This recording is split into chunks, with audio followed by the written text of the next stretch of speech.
Welcome back, Weirds and Weebies, to the Technology Doge, where today I'm going to be covering Lifeweaver, Overwatch's brand new hero, because he's received quite a mixed reception. Generally, most players have found him pretty fun, but the main issue has been, is he actually any good? And while this might not sound all that surprising at first, usually there is a early consensus pretty quickly. Usually, whenever a new character comes out in Overwatch, people pretty quickly figure out, whoa, this character's overpowered, or whoa, this character fucking sucks. And in fairness, of course, with how much balancing has to go on with games like this, usually whenever a new character is added, they do gravitate pretty heavily towards one or the other. Lifeweaver's been a weird one though, because they're a support that feels very different to almost every other support added in the entire game so far, in that they are a support who has pretty low healing output and pretty low damage output, except at close range. So really the only thing keeping them alive is their utility.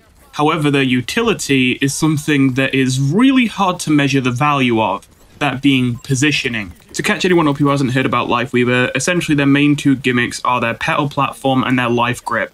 Petal platform allows them to place a platform onto the ground which has 400 health, and whenever anyone steps onto it, it reaches all the way into the sky, which makes you very safe up there because it's very hard for anyone to chase you up there, and it requires 400 damage to break the platform and force you to come down. And as well as that can be used to get you to actual higher ground if there's a building nearby or something like that to jump onto. His other ability is Life Grip, which was certainly made to be his most flashy ability. It allows you to instantly grant invincibility to any teammate who you've got direct line of sight of and is close enough to you, and then drag them over to you. And while there were some fears before Lifeweaver came out that the game would be ruined by Lifeweavers trolling their teammates by dragging them off the map, this actually didn't really happen, at least not in my games. I actually haven't had a single Lifeweaver drag me off the map even once so far, and the only thing I've had is occasionally in a couple games I've had Lifeweavers drag me back to spawn and slow me down to annoy me, which, I mean, it's nowhere near as bad as, you know, dragging me off the map. As well as that, little failsafes were added in to try and deal with any Lifeweavers that might try and troll their teammates by dragging people off the map, in that when you do try and do it, although it is still technically possible, most of the time the game will try and correct your positioning and try and place the teammate on solid ground instead of leaving them suspending over a pit. Anyway, all that said, yeah, it's been really hard to judge if this new hero is any good or not, because as I mentioned, they've got pretty low healing numbers, it seems, and pretty low damage numbers. As well as that, the ultimate, it's kind of hard to say whether it's a very good ult or not. Tree of Life allows you to place, well, a giant tree, and when you place it down, anyone nearby to it gets 150 health instantly, and then an extra 75 health every couple seconds for staying near it. As well as that, enemies can't walk through the tree, and because you can place it anywhere, this means you can cut off their exits or entrances using the tree. And the tree itself has 1,200 health. So this is a pretty basic ult, although it is visually very flashy. But the main reason it's kind of hard to judge the value of is because on paper, this actually sounds kind of garbage for a support ult. Like, reminder, Transcendence exists. That provides near infinite healing while giving yourself invincibility for 6 seconds, while increasing your movement speed. And this only provides, what, 150 burst healing, and then a really slow incremental, like 40-ish healing per second. In theory, when you just look at the numbers, it seems like Tree of Life would be so much worse than an ult like Transcendence. But then Tree of Life actually has been pretty effective. And I mostly chalk that up to a couple factors. One being that it seems like Tree of Life doesn't require a lot of ultimate charge to build, it seems to build quite quickly, in my experience. And two being that, although it doesn't provide anywhere near as much healing as something like Transcendence does, you don't usually need that much healing with Transcendence. So the fact that its healing is a lot slower than you might expect for an ultimate doesn't seem to matter that often, because quite frankly, most of the time I use this ultimate, I literally just need the instant 150 health, and I don't need any of the extra health that comes afterwards. That's just a bonus. Of course, the tree also has the extra utility of occasionally allowing you to absolutely murder a tank by completely cutting them off from the rest of their team by just putting a tree between them and their only exit. But of course, that's a bit more rare. Anyway, all this being said, I think the best way to get an idea of whether you're doing good on Lifeweaver is to look at two things. The first thing is definitely the easiest thing to be able to actually look at and measure, and that is, how many deaths do you get on Lifeweaver? Already, as just about any support in the entire game, you should be prioritizing staying alive over being very aggressive in most cases. However, especially with supports like Zenyatta and Lifeweaver, you should play very safe, very far back, and try to minimize your deaths at all costs. With Zenyatta, the reason for that is quite obvious. You can still do an enormous amount of damage from a distance as Zenyatta, and you provide enormous value for the team simply for existing. You literally only need to be able to look at enemies to be able to put Discord orbs on them, which absolutely melt tanks, and you only need to be able to look at your teammates to be able to heal them with Harmony orbs, so it makes sense that the best way to play Zen usually is to play far back, throw orbs from high ground, and just look at enemies, put Discord on people, and try and keep the deaths nice and low so that people always have Discord on them. Now, because of the fact that Lifeweaver is also another support who has almost no recourse to survive if they get dived, except to retreat to high ground, especially considering he has a lot more tools to get to high ground and bring other people up to the high ground, yeah, it makes a lot of sense that you would want to play far back like Zenyatta. But then the only problem is, how do you provide value from far back, considering with Zenyatta it's pretty obvious, you just put Discord Orb and Harmony Orb on people. But with Lifeweaver, your main weapon does not do very much from a distance. As well as that, you don't have anything like Discord Orb. And this is where things get a little bit more messy, because I think what you have that is like Discord Orb, if you're going along with this Zenyatta comparison still, is Life Grip. But of course, Life Grip doesn't give value in the same way that Discord Orb does, where Discord Orb is just always giving you passive value just for being there. Life Grip only gets value if you actually, well, you know, get a good Life Grip, which you can't always get even if you are in a good position. Either way, Lifeweaver certainly provides a good amount of value for staying on high ground most of the time. It's just sometimes you can get a game where you don't get any good life grips, and then it can feel like you didn't do all that much. Although your healing is not very fast, as we already discussed, it does auto-aim, and it does have a pretty long range. That combined with the fact that you have quite a few shots before you need to reload, and if you charge up all your shots, you almost certainly won't need to reload anytime soon, and it means that you can almost always have healing available for anyone within your line of sight, and there's no chance that you'll miss your healing, so even though your healing isn't necessarily fast, you'll still be very efficient at simply saving people from dying. And any time where the healing simply isn't enough, that's when you bust out Tree of Life. I think another reason, though, that Lifeweaver has been very hard to judge is because I think this might be, at the very least, the most map-dependent and player-dependent support in the entire game, maybe even character as a whole. There are quite a lot of circumstances under which I just don't think Lifeweaver is almost ever the right pick, unless you're like a Lifeweaver 1 trick, if those things will even exist. Maps like Numbani and Hollywood are definitely amazing maps for Lifeweaver. There's so much powerful and effective high ground everywhere for you to constantly escape to that you can keep your deaths extremely low on these maps for not all that much effort. And with those low deaths means that you also are just always available to provide healing, so even if your healing output isn't that much, you can still have high healing numbers by the end of the game simply by virtue of always being there and never really dying. However, on other more flat maps, especially ones like Oasis, where there's little to no high ground at all, yeah, then Lifeweaver becomes a lot more rough to play. That's the map-dependent side of it, but I also said character-dependent, because quite frankly, flying characters murder Lifeweaver. You gotta remember that Lifeweaver has no defense from dying except to escape to high ground, and also has the biggest hitbox out of any support in the game, while having basically no escape tools except, well, as I said, using Battle Platform to escape to high ground, if there is high ground nearby. If you add into the equation there a character who can just fly up to your high ground and keep killing you anyway, well, then you kind of have no options at all, right? You can get away with Lifeweaver into Pharah and Echo if the Pharah and Echo are, well, to be frank, dumb.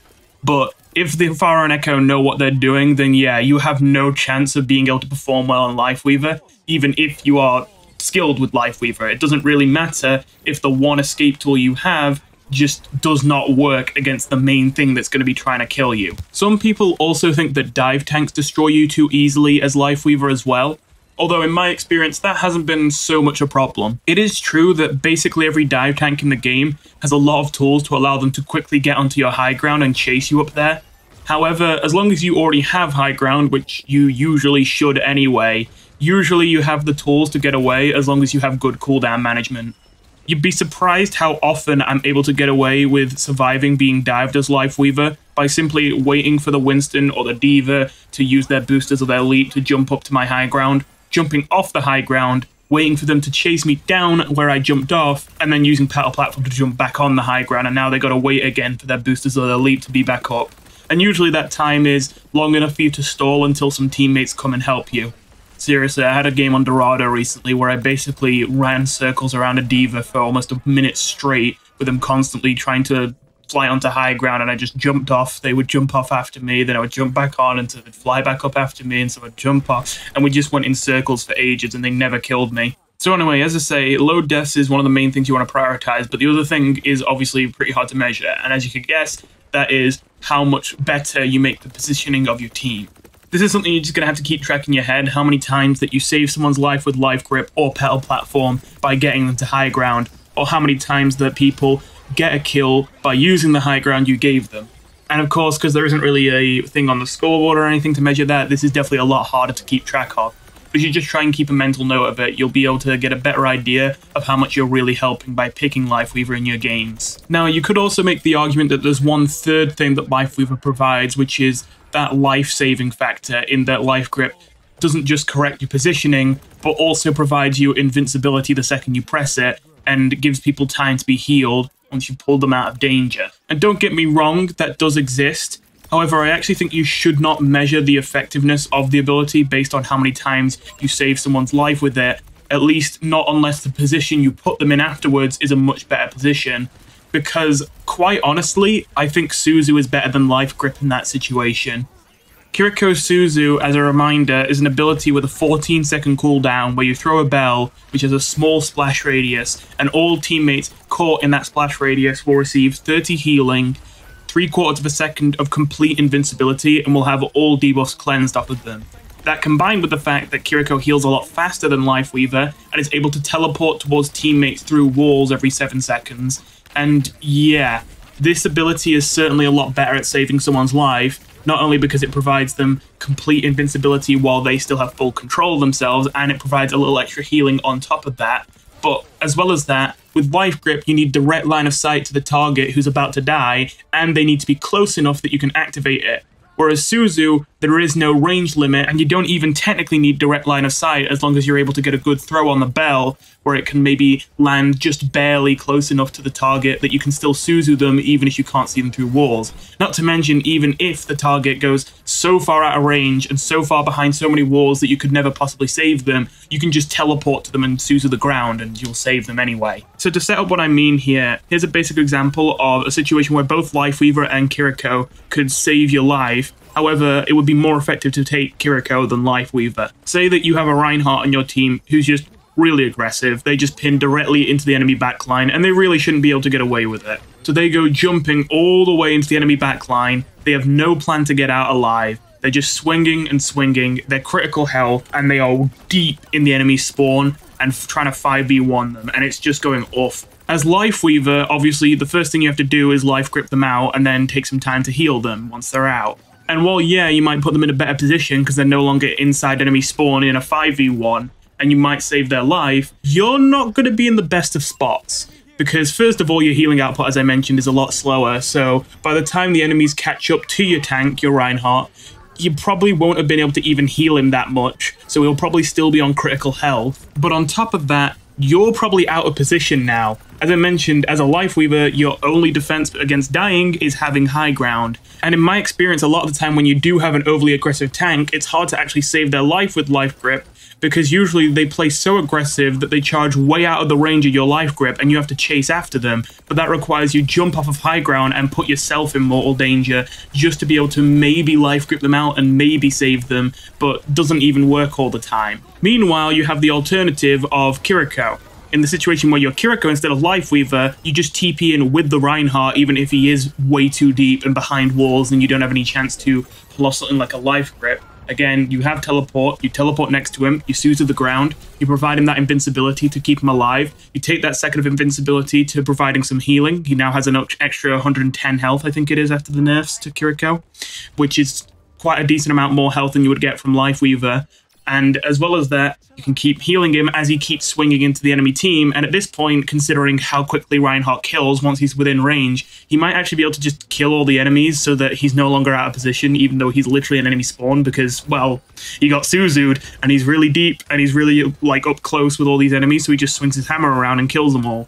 I know that it's not going to work like this every time, but a lot of the time, it is going to be like that. If you are in a simple situation where positioning doesn't matter that much, all you want to do is just save your tank's life, a lot of the time, just Suzu, heal, and keep going in is going to work a lot better than trying to life grip them out and try and correct their positioning. I mention this because on average, most of the time when you life grip, you are going to use it just for the brief invincibility, and not really for correcting positioning. That being said, whenever you do get a life grip that does put people in a much better position, then of course, you're doing quite an important job. So you should keep track of in your head how many times when you life grip, you actually get like a good life grip where you not only use it for the invincibility, but you also put the person that you're saving into a much better position for it. Most obvious example of this is obviously giving someone who's in danger the high ground so that enemies can't continue to chase them.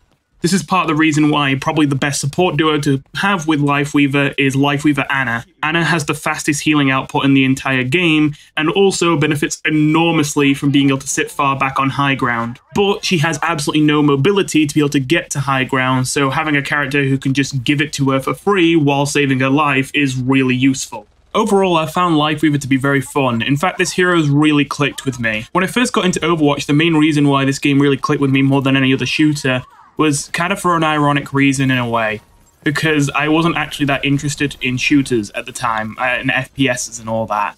I've always been more into strategy kind of games, and so I've appreciated the strategy involved in FPSs, but I just don't actually like the FPS part, or at least I didn't. And of course, there are a few characters in Overwatch that play so differently to your traditional FPS characters that it doesn't matter if you don't have the best aim, as long as you have good strategizing and positioning, you can still do well with those characters. And while now, obviously, I've played the game long enough that I have decent mechanical skill, certainly when I was newer to Overwatch, my mechanical skill was awful. I couldn't land a shot to save my life, and I just compensated for that as much as I could with good positioning and playing characters that didn't have to rely all that much on having really good aim to do well. So I think for that reason, Lifeweaver's really clicked with me because, well, I feel like this is the first support who survives entirely on positioning. The closest thing we've had to that before, I think, is Zenyatta, which is why I keep comparing him to Zenyatta, because ideally you should also be playing Zenyatta on high ground and far in the back, as I've already mentioned. But even Zenyatta, if you are the kind of Zen who just has crazy aim and always headshots no matter what, you can get away with some dumb positioning on Zen just because anyone who dares dive you just gets Discord double headshot kick dead. Whereas Lifeweaver, since he both needs high ground to survive and he doesn't even have that much damage on his weapon, I feel he is genuinely the first support in the game whose survival is predicated entirely on good positioning and nothing else. Even other supports like Ana, if you had bad positioning, you could compensate for it if you can just land the sleep dart, even though of course that's very difficult. As I say, with Lifeweaver, no such luck. If you get jumped and you don't have an escape route, and you aren't positioned well, and you aren't able to get to your teammates quick enough, then that's just death. That being said, I can understand why for the majority of the community this character's reception has been underwhelming. And while of course I don't have an exact perfect rework in mind, I do feel like all we'd have to really do to Lifeweaver to make him a lot more enjoyable and just feel a lot better is just make his healing a little bit faster. Just his normal, not his ultimate, because I know they've already buffed his ultimate to heal a little faster because it used to be even worse, but just his normal healing output. I would like to see that increased a little bit.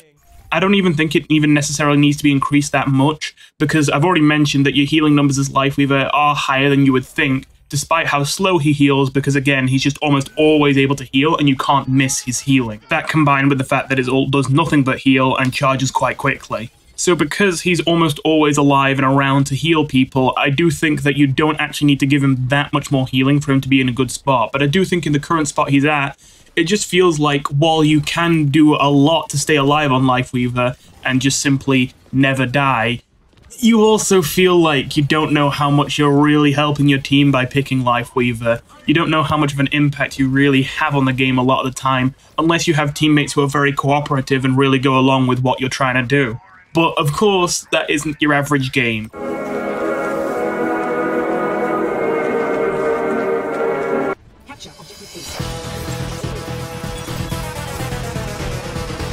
Well, that's never a good sign.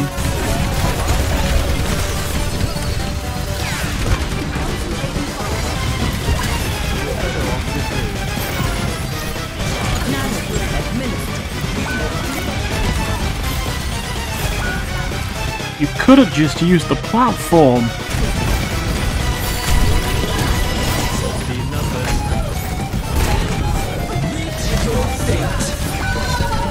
Why are you ulting on critical health when everyone except me and you are dead? What?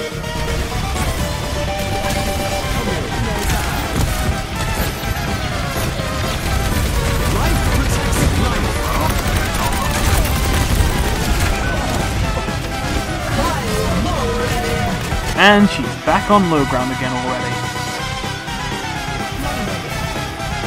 Okay, stop music. I have to give extra context for this one. This whole time, I've been trying to get the team to attack right side high ground, which you usually can't get to without movement abilities. But because I'm Lifeweaver, I can drag everyone up there nice and easy. This is the best fucking way to attack first point Numbani, because right side high ground is basically inaccessible under normal circumstances to the attacking team. Usually the only way to get to right side high ground is to get all the way into enemy spawn and walk through multiple corridors without getting spotted, which is not happening. Being able to just skip up there and bring teammates with me is fucking huge. And our other options are fucking awful. Our only other options are to either go below, in which case we get destroyed by Junkrat since we're going through so many narrow corridors and they've got a Junkrat who can just spam bombs down them. Go above, like we're doing now on left side high ground, which means we still get destroyed by Junkrat, as you're going to see. Or we could go far left, walk around the building and try and sneak around the back, which is not a bad option, I guess. But clearly the best option here is to go right side high ground. We get high ground and we don't have to get destroyed by Junkrat, and it's unexpected. Instead, we insist on going left side high ground, even though literally we can go right side and it's less dangerous and we get a better reward for it, and so we get destroyed by Junkrat.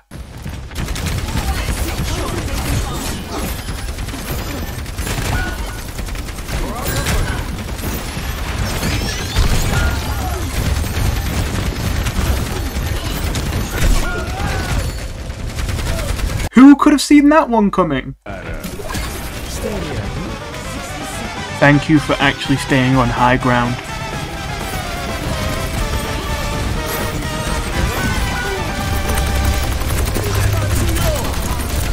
Never mind, fuck high ground, I guess.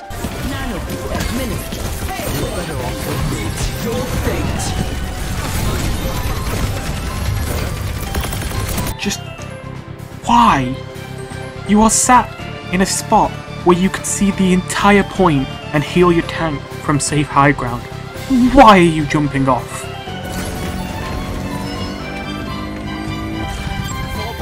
What the fuck is our tank doing all the way over there alone when our other support is dead and we haven't capped point yet?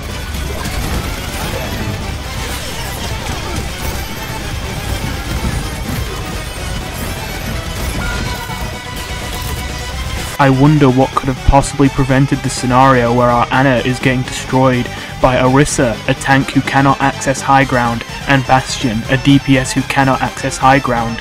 I wonder how this could have been avoided.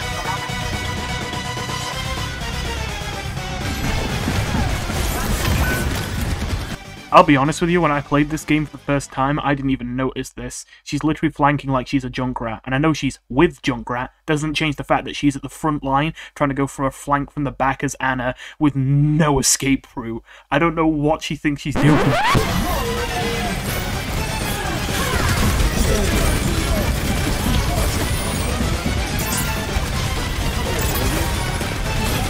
Okay, I'll self-confess.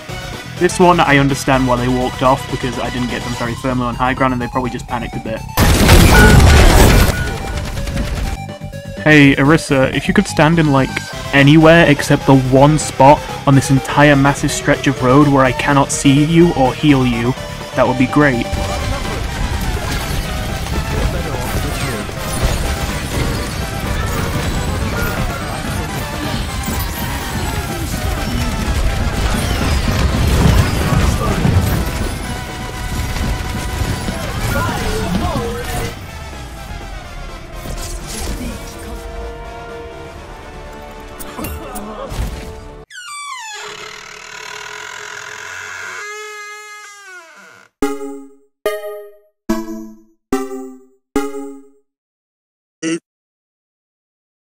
should kill yourself now. Yeah, it took a lot of patience to stay polite that game and not get in the text chat to be a bit more aggressive. Not to say that people have actively been sabotaging me when I play Lifeweaver. Of course, I don't mean that. That's not really been a problem. More just people not really thinking about why I'm life gripping them. The amount of times that I life grip someone up onto a high ground, which is impossible for that character to reach under normal circumstances, which is an amazing spot for this character to camp, and then they just look around all confused and then walk off, and it's like, you do realize you can't get back on now. You do realize that I use my 20-second cooldown just to put you in this amazing spot, and then you instantly walk off. Not to mention that if you're playing a character with a movement ability, pressing that movement ability while the life grip is in effect will cancel the life grip. Which, yeah, I will say, this has been really annoying. Because since it comes up on your screen in big text, life gripped, when you get life gripped, a lot of people panic, think it's them getting stunned or something, and instantly press their movement ability, which means that they instantly cancel my life grip without at all thinking about whether it's actually going to be helpful or not. I know this for a fact because basically every single game I played with a Winston as Lifeweaver so far, I've used life grip to save their life, and every single time they instantly press leap to cancel it and die. And it's like, ugh. Almost every Genji I've played with also does this. They press slash the second I life grip them, even when they're on 1 health, way deep in the enemy backline, and have no way of getting out. And again, I don't think it's them being dumb. I think it's literally just them having the knee-jerk reaction of, I see text on my screen, I think I'm getting CC'd, press his movement ability. Oh wait, I just cancelled the thing that was going to save my life. Though certainly I can't see them removing this, because if anything, a lot of people have been complaining that they want more ways to cancel Lifeweaver's life grip, which I gotta say, no. Look, I know it sucks to have a bad Lifeweaver who life grips you into bad spots. I know, because there's been hundreds of players playing Lifeweaver for the first time who have no idea what they're doing recently, and I play tank as much as I play support. So yeah, I've had more than my fair share of Lifeweavers dragging me out of position. It's a minor annoyance, it's not that big a deal. And if you made it so that anyone could cancel Lifeweaver's life grip at any point in time, in any way, it would be so much worse. There will be so many players out there who will just automatically instantly cancel every life grip they get as a knee-jerk reaction without actually thinking about whether it will save their life or not. And while, of course, this doesn't mean the Lifeweaver is also right, it's also important to remember that usually your supports have more information about what's going on in the team fight than anyone else, since they're usually sat at the back and able to see everyone simultaneously. Whereas usually, if you're going in deep as a tank or DPS, you can't see any of your teammates behind you, and you have no idea how far out of position you are, and how likely you are to die before you can get out. So yeah, I do have to say, I do not think it would be a good idea to add more ways to cancel life grip into the game. All that said, is Lifeweaver going to be meta? Well, before I'd had the chance to play Lifeweaver myself, because I did have to unlock him like everyone else, don't worry, I wasn't giving money to Blizzard. I wasn't very sure, but I was leaning towards this might be one of those characters that takes a couple weeks to figure out, but then when we figure him out, he'll be like really good, at least at higher level play, and maybe just underwhelming at low level play. And that might still be the case. I mean, we're only 3 weeks in, and as well as that, I'm not exactly a top 500 player or anything. But now, having actually been able to play Lifeweaver myself, my opinion has changed a little bit. I do think that at higher skill ceilings, he will actually be insanely effective on a select few maps. And I always knew he'd be map dependent, but I thought it would be like, there are just a couple maps you can't play him on. But I think it might be the opposite. I think it might be there are a couple maps you can play him on, and all the other ones won't do quite so well. In particular, most Control or King of the Hill maps seem quite bad for Lifeweaver. As I say, maps like Numbani and Hollywood, I can absolutely see him being a consistent, powerful pick at high-level play. But not so much for most other maps. With all that said, thank you for watching, and I'll see you in the next one. Goodbye.